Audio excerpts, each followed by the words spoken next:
G'day and welcome to the Grow a Small Business Podcast. I'm your host, Troy Truen. Each week, we speak with an owner who has grown a business with 5 to 30 team members to something bigger. Diving into their numbers and unearthing the pain they've experienced, we explore what they did to overcome each barrier and what they would do differently from day one. Let's get into it. Welcome everyone. Today I'm interviewing Natalie Yeadon from Impetus Digital, based in beautiful Toronto, Canada. Thanks for your time today, Natalie. Thank you so much. Happy to be on the show. And probably the hardest of all these questions is going to be the first one, because we actually don't know how we know each other. We think we connected on LinkedIn. You may have seen, we've had quite a few Canadian business owners on the cast, so you may have seen one of those casts floating around on LinkedIn. Absolutely. I think LinkedIn is my second home, Troy, and I must have found you there with the numerous other kind of postings. And I believe I actually sent you a note and said I'd love to connect with you. And I think the rest is history. Yeah, that's it. So tell our audience a bit about your business, what it does and how it makes money.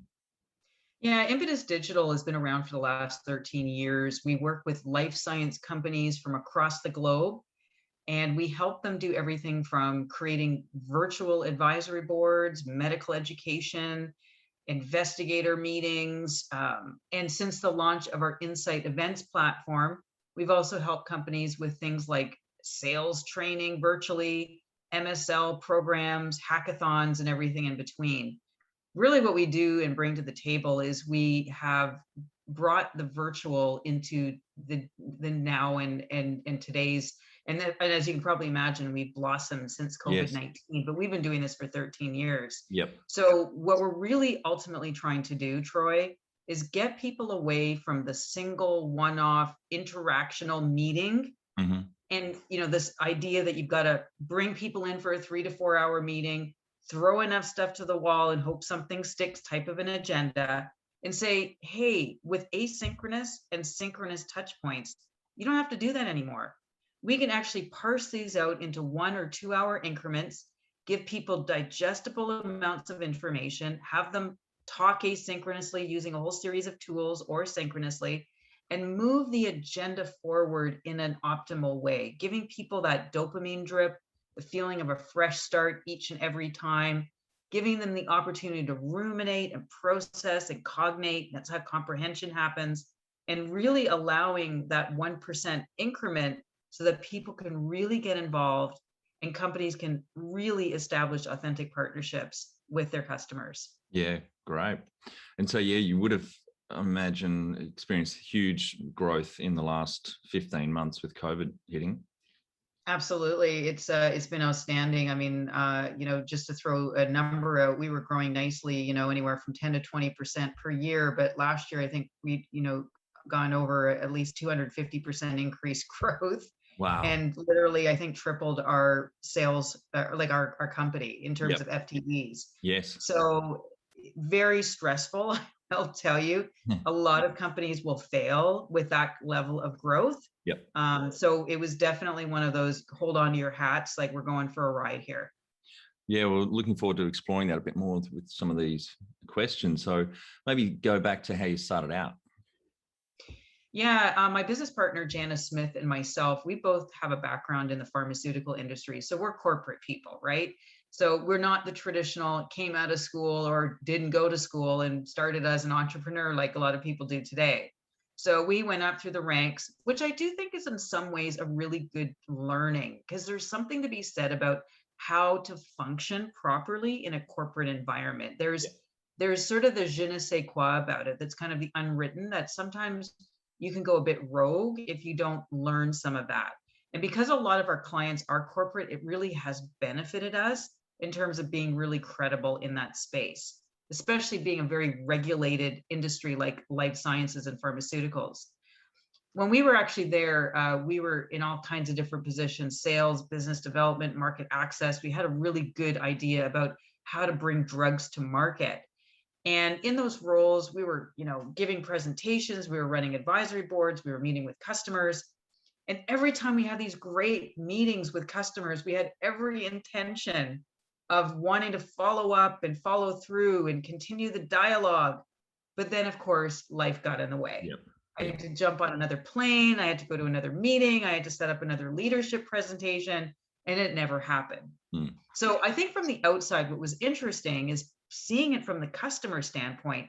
They probably only interacted with us or key people in the company maybe once a year.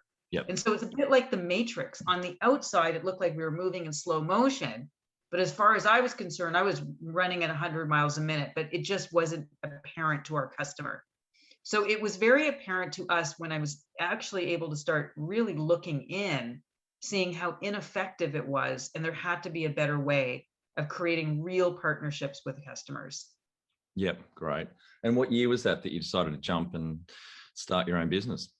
It started actually in 2008. Janice actually started that, and I actually joined her shortly after. And so the rest is, this is where we are today. Great. And so in 2008, how old were you then when you made the jump? I was, I don't even remember. I guess I was in my early 40s or late 30s or something like that. Great. And do you have some key numbers to illustrate the growth over those 13 years? Yeah, I mean, like I was saying, I mean, we were very fortunate because of our background and our level of credibility in the space that we were in the black. We got a really large client from the very get-go, and we've been in the black since inception. So we are very fortunate that way. And the company has been growing steadily, around, anywhere from 15 to 20% per year. Mm-hmm. So we've been very fortunate that way. But as I was mentioning, this past couple of years, or specifically last year, was a skyrocketed year. So we've always been very fortunate that we've been profitable. And what about FTE? So how many, was it just Janice that started one FTE, and then what are you up to now? Correct. Yeah. So we've got about between full-time and part-time, we've got about 50 people. Yep. So we're a nice sized company. I mean, certainly we're still on the small, if when you think about it, but really a company that's private, that actually has been bootstrapped. We've never borrowed money. I think we've actually done very well. Yeah, absolutely. So would you say FTE around 35, 40 then? Yeah. So exactly. Yep. 100%. And when was the moment you felt like you had succeeded? I have to say there was something very rewarding about getting that first really big enterprise client from the get-go. And again, we did power through that. There was a lot of learnings, a lot of pivoting from that inception. But I have to say that was just the early taste of what success looked like. But I will be frank, there was other milestones that it was really important that we started to feel like we were getting some energy behind us. We're a Canadian company. Most of our clients started there, but it really started to savor and feel like a real company and real success when we got our first US client and got those first US dollars. Yep. And then started building bridges and building enterprise clients in Europe. When we really started going global, that was the first juicy taste of savoring success. And what does success look like to you?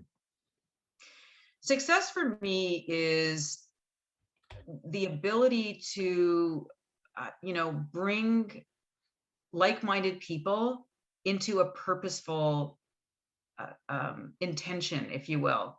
And so we're very selective about the people that work in our environment for multiple different reasons. But one of the underlying factors behind Impetus is each and every one of us is completely motivated in that, unlike a gigantic corporation, everything hits the top line. Yep. And when people see that, and we actually are always discussing it, we're incredibly transparent with our numbers, with how we do things. That level of transparency is just there all the time. People are really motivated because we keep things into what I call that Goldilocks principle. It's challenging without going into a place of heroics. Right. But still, it's stimulating enough that people feel like it's still achievable. So for me, that really is when we can get to a culture and we can get to a place where we're all moving in that forward direction and nobody's pulling us back through politics or this, that, or the other thing, or all kinds of other drudgery or complaints and that sort of thing. For me, that's really, truly success. Number one thing you'd recommend to marketing a fast-growing business? One of the things, I guess, it is what I would recommend to marketing. Yep. Yeah. So for me, I think the core thing is, especially when you're a young business, it's so easy to chase the next big shiny tool. Yes. You are going to have a lot of clients that customize this and do this, and you should be doing this.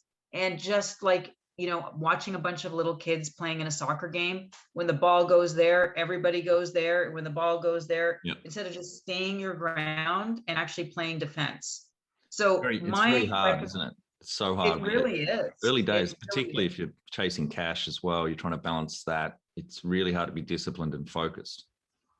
That 100%. And, there's a lot to be said about the psychology of focus, because again, we live in a very distractible society. I can see how it's easy. You run to the next web page, you go to the next podcast, there's information flowing, and we have these very short attention spans. So that can follow suit in your work. So being able to develop the muscle of focus is incredibly important. If you really believe in what you're doing, it has values or makes economic sense. Your best bet is actually to stay focused and really push that business forward with your original with that vision. And you don't use a net promoter score, but you've got other metrics you use to measure customer, satisfaction, happiness. Yeah, after each project with our clients, we use actually something called a bullseye. It's actually something that we developed at Impetus. It is sort of like a net promoter score, but a very creative tool that we've used. And what we've actually found is in 2020, when we aggregated all of the results, is 98% of our advisors, which are again the end users of our tools, our clients have their advisors or their people using it. They were either very satisfied, which was 93%, or satisfied, 50, which was 5%. So everybody was very happy using our portal. And also on a scale of 1 to 5, the average advisor satisfaction score was actually 4.5. Wow. And the median score was actually 5. So Impetus really prides ourselves on what we call our white glove service. Yep. Great. And so funding your business all from profits. You haven't had to take any investors on board? Very fortunate that way. Just really a lot of smart thinking and, just a lot of really strategic moves. Who comes in the company? And like I said, some of the best people doing the best work, all with that focus-driven purpose, has really made the difference. If you were to start up today with plenty of funding, would you go into your industry? One of the things that's interesting, it's kind of an interesting question, because on the one hand, the tools that we have built in the Impetus Insight platform are ubiquitous. How they're used, with whom they're used, and the use cases are what makes them unique. We've been asked several times from a variety of different people, why are you not going in the financial industry, or other sorts of things. And so in some ways, we're kind of limited by with what I call the legs and lungs, the people who are in sales. So on the one hand, one can say, yes, if we got unlimited funding, we could have moved in all kinds of verticals, but I still really believe in focus. Yep. Right now, for me, healthcare is highly disruptible. There is tons and tons of opportunity.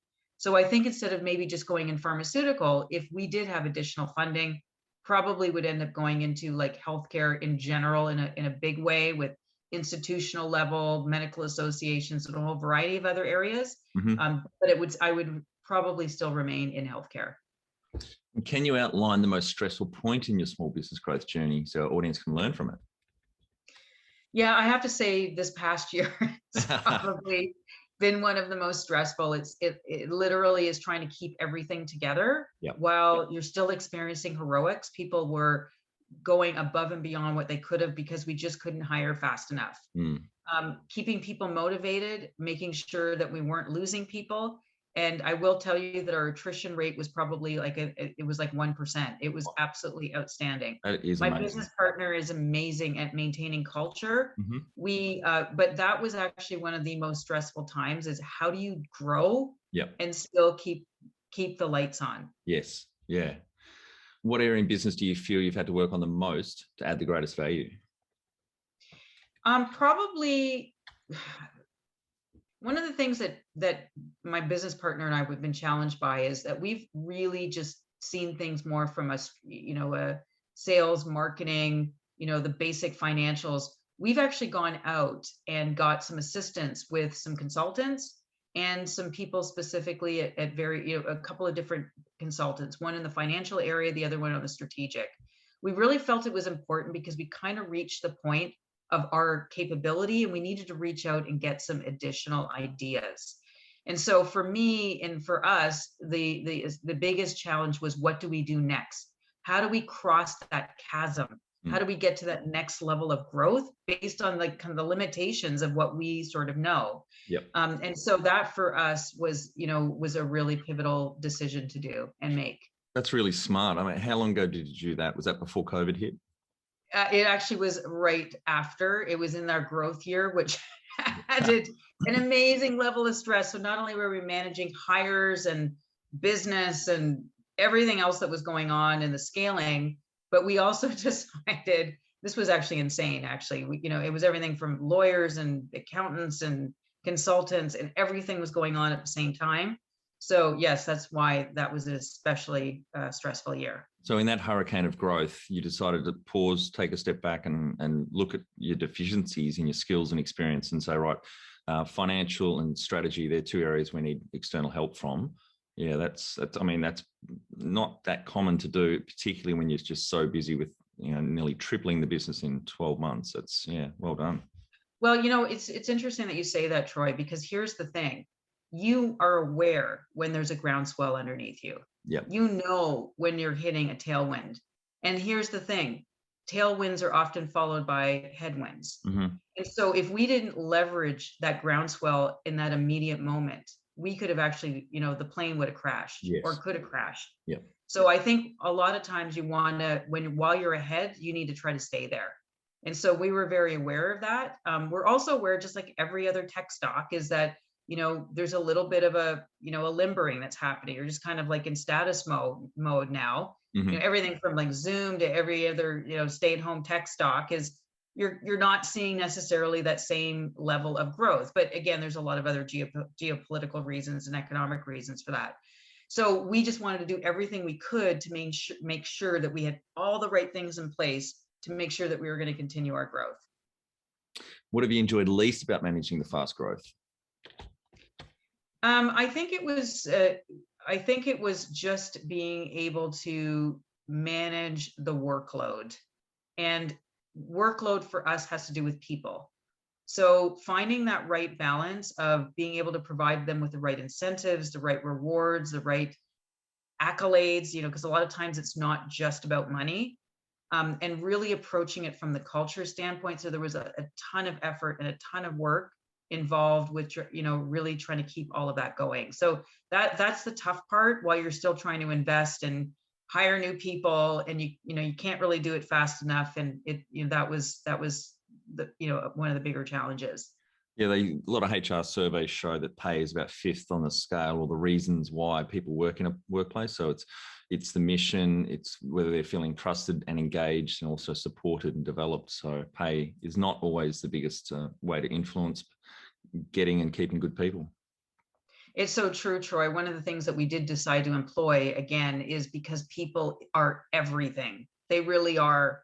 We actually decided to get a high-level HR person. We call them our people training and culture director. Mm-hmm. And they're sort of responsible for all of that. We've got them very involved in a very practical way in the business, to not just talk about these airy-fairy things, but they're actually doing a lot of coordination work for a lot of practical projects and things that we do for an all hands on deck approach. Yep. So it's one of the best investments we've made, and we're really happy with what this is going to look like. It's going to make all of our lives much easier. Yeah, the rule of thumb that I've heard is it's when you get to about 80 FTE, you bring in your own full-time HR person for all those reasons, training and culture as well. But so that's a really good investment at your stage of growth, I think. Yeah, absolutely. What do you love most about growing a small business?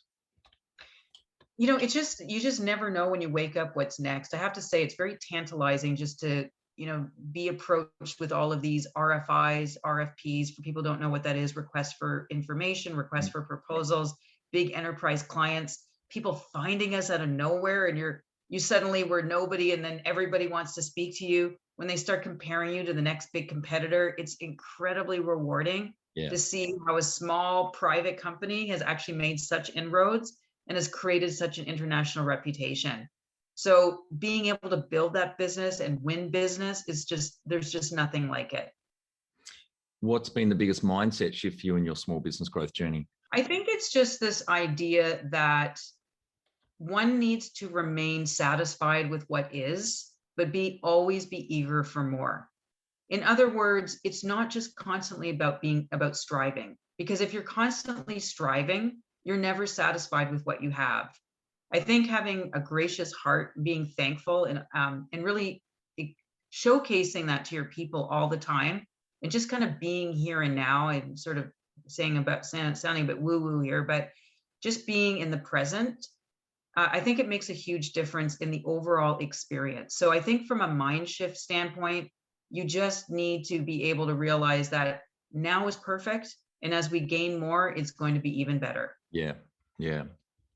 What's the number one habit you think a small business owner needs to develop and maintain? I have to say that being able to find that balance between doing and being, or doing and leading, that's a really hard one. And I think a lot of people have a difficulty in either delegating, Yep. or some people over delegate. And so I think that there's an important piece of keeping, just hovering on top of the business to know it enough. A great example is Elon Musk. Again, he might be a little bit more of an over hoverer, I don't know, but Yep. you have to be in the business to really understand the crux of what is happening, and to be able to provide the appropriate leadership. And I think there's a lot of respect that goes on with that. Is that if you know when you're doing, people will look up to you, and and I just think that there's something to be said about that. So it is finding the right balance, because you can't be working in the business, you have to work on it, but there just has to be the right level of delegation. Yeah, totally. And not going that too far the other way, and delegating too much, Exactly. and micromanaging as well, which people just absolutely hate. Absolutely, for sure. Want to become the best manager you can be? Check out our Kick-Ass Manager course at growasmallbusiness.com. Do the course and add your fellow managers for no extra cost. Join the 30%. 70% of people quit their job because of their manager. Can you talk to how you've added people to the team? Some wins, mistakes, and advice for those listening? Yeah, I wish life was perfect, but we have certainly had our fair share of mishaps on the hiring. Yep. In some ways, just because there was a rush. You've tried to do the appropriate due diligence, and sometimes you just make some errors. Yep. We've tried to put in the right policies and processes so that we don't end up losing too much. But any hire that doesn't work out is expensive, both from a time and a financial standpoint. So my recommendation for anybody around hires is hire slowly, Yep. and fire fast. Definitely. And so we have definitely gone through a variety of people. It's either been a culture fit, or it wasn't a proper position fit. And it actually has, for some of our more development, programming type of positions, really had us go back to reinvestigate what were the parameters around the role, kind of really doing a postmortem. Yep. And rethinking how we're framing out those jobs. Yep. Any great wins you've had in the hires? 100%. We have hired some of the best salespeople. Like I said, our HR director, some really exciting people on the operations side, and some fantastic programmers. People really have to be able to feel very comfortable. Our company functions as a virtual company. We have for 13 years. We're one of the pioneers in the space, and it requires special people who can work. We over communicate. We use every kind of channel you can imagine, but it requires some tweaking and thinking. You have to be a self-starter. You have to really be comfortable in your own skin, and be able to build relationships virtually. So it does take a special person who really is also a self-motivated. What are some things you'd recommend to building sustainable and kick-ass culture to help with the growth, which must be more difficult because you've pretty much been a virtual team from day one? Yeah, it's a really great question. And our HR director that's come in is always asking. We've been going through a bunch of HR check-ins. We do these quarterly, and I have had her sit on a lot of our meetings. And this is a question she asks a lot of the team members. And it's really difficult, because if you ask a lot of our own team members, they just love working at Impetus. They find it to be a fantastic, motivating culture. So how do you describe that?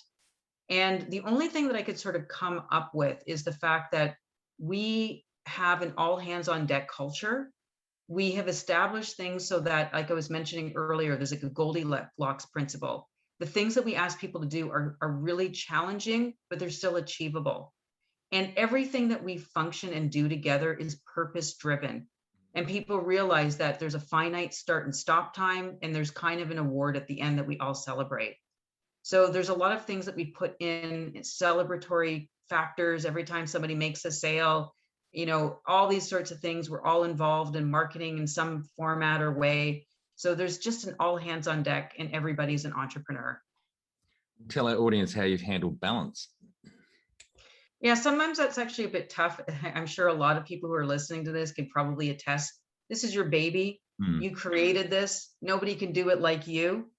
But the thing is, you really do have to find the balance of being and of doing, right?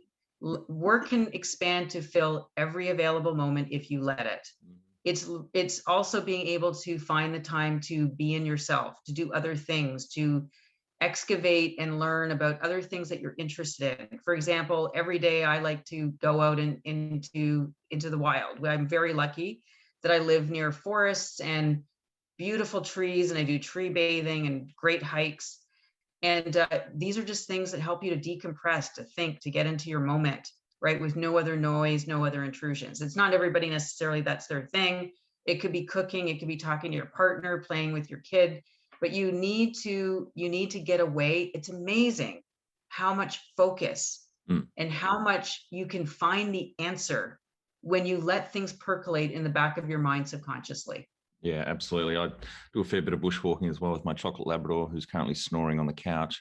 I'm really close to bushland here as well in Hobart, so it's therapeutic. It is Love great it. meditation, and you're right. Those things just percolate in your mind, and you need to be creative about something or find a solution. And it's great to get out in nature and just switch off. It's so funny, Troy, because a lot of people think that you have to be sitting at a desk or at your computer or on a call with somebody to be able to create. That's not always the best place to do it. You'd be amazed when you get away from things, how these ideas will just come to you. And then when you get to the computer, you're just executing them. Absolutely, yeah. There's a lot of great scientists and poets and writers of history that have adopted that philosophy of just going on a walk every day, and that has helped with their creativity and solution finding. How much professional development have you invested in yourself over time? So books, podcasts, courses, training, and conferences. Well, it's a really good question, because when I saw that question, it really is something that it's basically who I am. Yeah. Ever since I was a very, very young person, I've always been a very voracious reader. And, these days it's everything from reading to YouTube videos to podcasts. And I have subscriptions to everything you can imagine. And somehow I actually ingest all of it.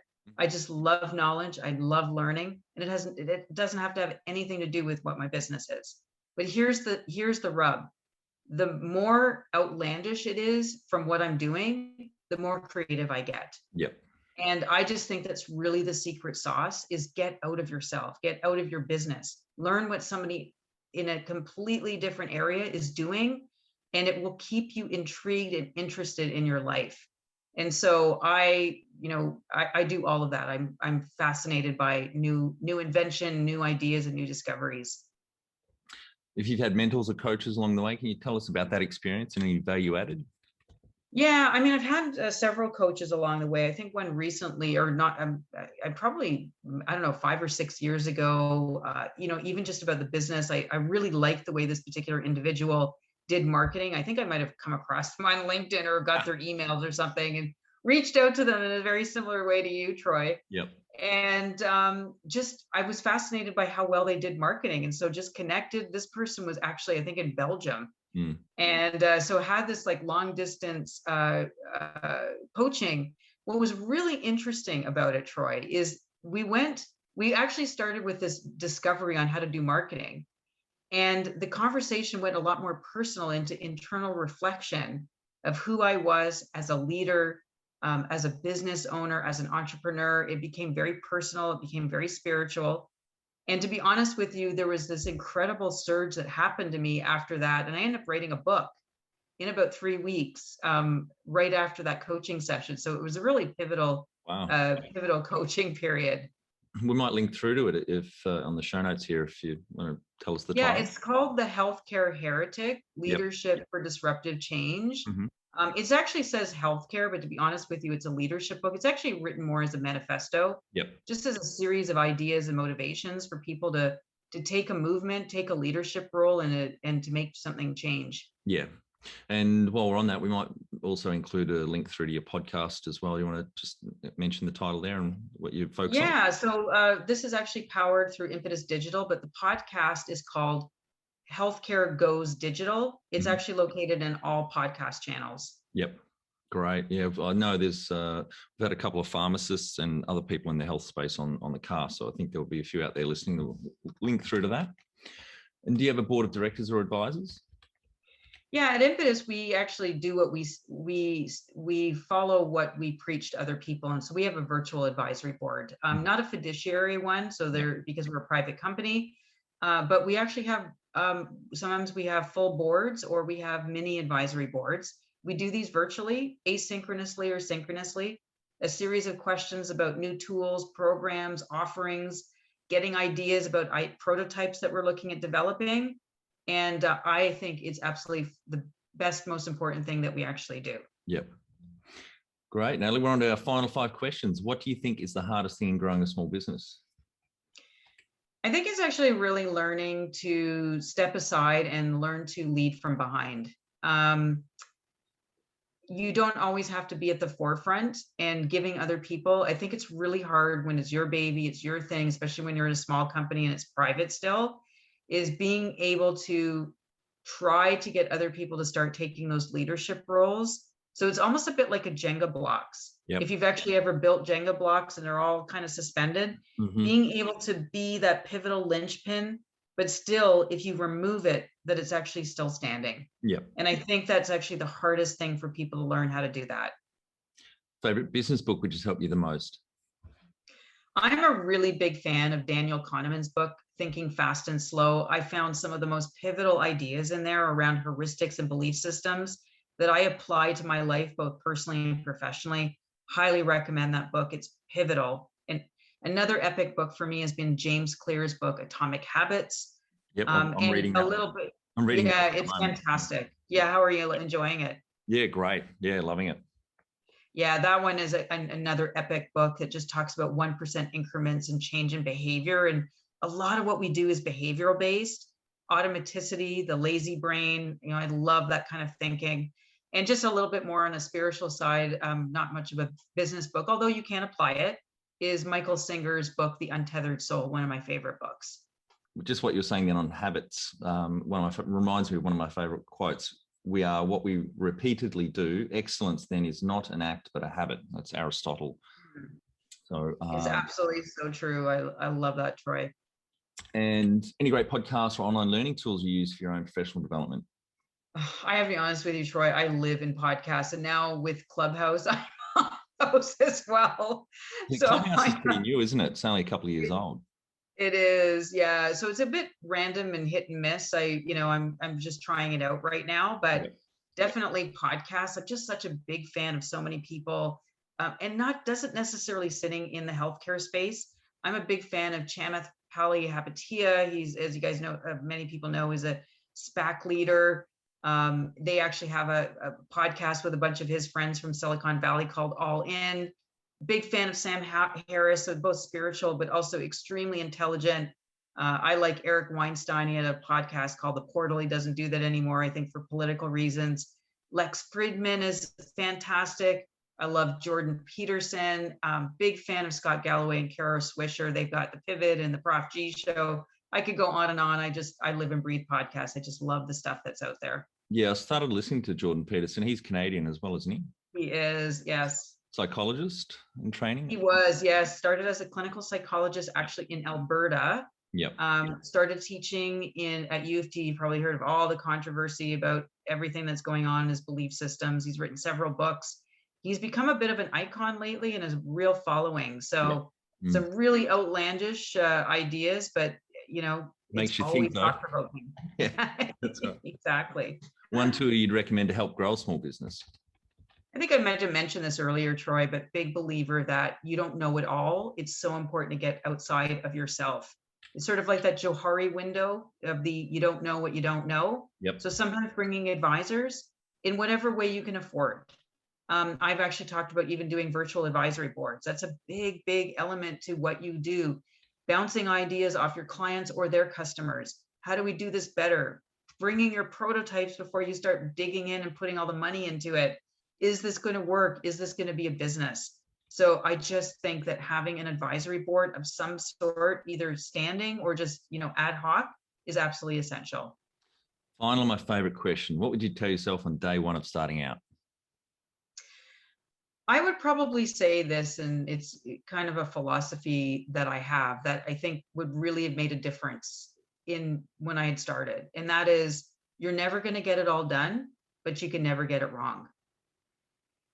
I think that those two elements completely takes you off the hook, meaning just keep working at it, because you know what? Once you get through this list, there's going to be 500 other things you're going to have to do. Yep.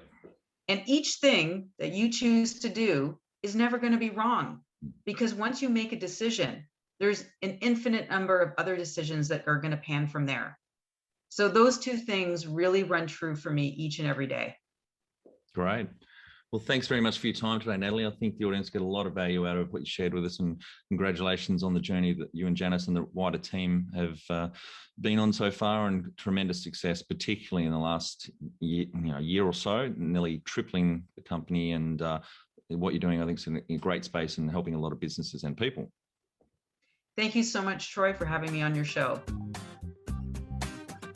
That's it. Thanks for listening. Please leave a review in iTunes or whatever platform you listen to us on. It means more small business owners will find our cast and help people with their business growth journey.